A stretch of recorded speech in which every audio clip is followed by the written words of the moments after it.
अस्सलाम वालेकुम गाइस जैसे आप जानते हैं बिलाल व्लॉग, और आज जो कि मेरा व्लॉग है तो वो है ये हम बीज खोल रहे। देखे गाइस, ये है बख्तावर बीज है, ग्रीन बीज है। और ये भाई है मेरे साथ, ये हम बोरी में लगाने वाले।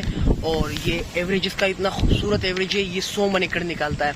तो इस वजह से ये महंगा भी है। ये 80,000 रुपये मन ने, पहले मिलता था 40-50,000 रुपये, मगर तब्दीली आ गई, भी 80,000 रुपये मन मिल रहा है। तो ये हम अभी इस बोरी में लगा के फिर हम इस पानी में फेंकेंगे, और इस पानी में फेंकेंगे तो ये इसको हम कल निकालेंगे इसको। तो इसको जब हम कल निकालेंगे तो ये जो दाना आप देख रहे हैं, इससे ये ऊपर वाला जो सर है इसका, तो इससे निकलेगा बच्चा। अगर इससे बच्चा निकला तो तब इसको हम पानी में लगाएंगे। जैसे गाइस ये लगा हुआ है, देखिए छोटा छोटा, मतलब थोड़ा थोड़ा लगा हुआ है।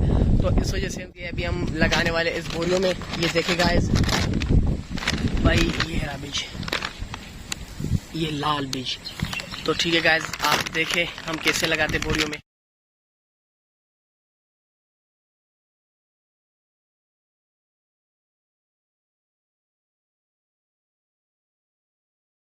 फाइनली गाइस हमारा काम हो चुका है, क्योंकि हमने ये बोरियों में भी लगा दिया। और ये भाई ने अभी एक बोरी फेंकी है इस वाटर में, मैं आपको दिखाता हूँ।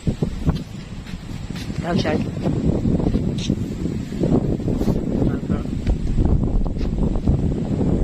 ये गाइस देखे, ये से फेंकने वाला है इसमें, ये गाइस देखे, तो ये चल गया, आपको पता। तो ठीक है गाइस, खुदा हाफिज। और एक आपको चीज दिखाना चाहता हूँ, प्यारा सा टाइगर है, और ये हमारे घर के बाहर सोता रहता है, जिसे हम प्यार से टाइगर बुलाते हैं। तो ठीक है गाइस, खुदा हाफिज। और मेरे चैनल को लाजमी सब्सक्राइब करना, और वीडियो कैसे लगी तो मुझे लाजमी कमेंट में बताना। खुदा हाफिज।